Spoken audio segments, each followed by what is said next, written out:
And no matter where you live in Florida, COVID-19 impacted you. Maybe you were stuck indoors for days or weeks, lost your job, or even a loved one. Many voters say these experiences have become the deciding factor this election season.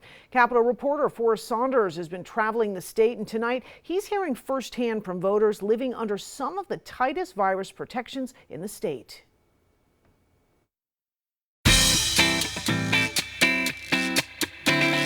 Election Day, only days away, and Eddie Rivera... It's a catch-22 on where do we stand. Do we do it this way? Do we do it that way? A West Palm restaurateur has no idea who he's voting for. Is this one going to help me, but is this one going to help me? So it's a challenge.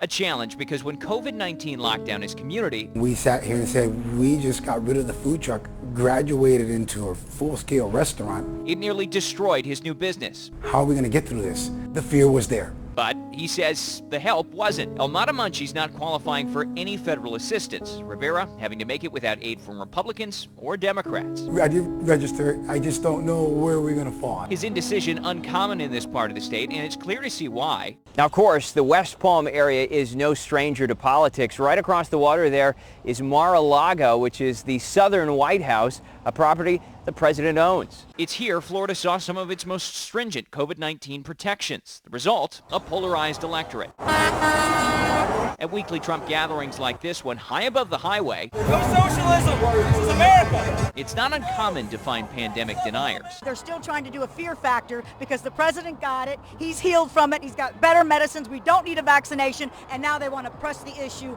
more. And those sick of virus regulations. I feel for everyone that wasn't able to work.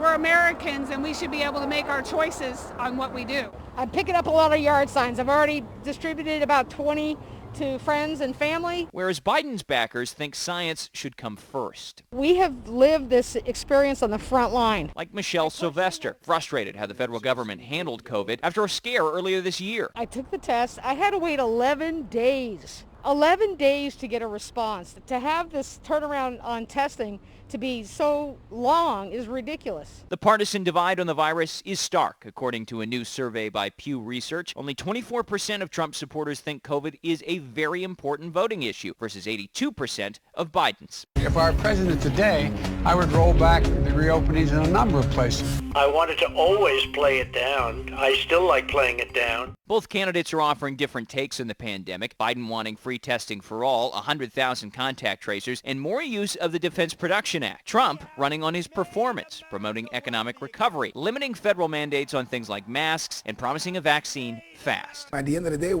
like I said, we've got bills to pay. They don't stop. The platform's not making it any easier for Rivera, who expects his decision will come down to the ballot box. It's going to be one of those do or die moments. Yeah, it's going to be probably going to be right there at the cutoff time on November 3rd. In West Palm, Forrest Saunders, ABC 27.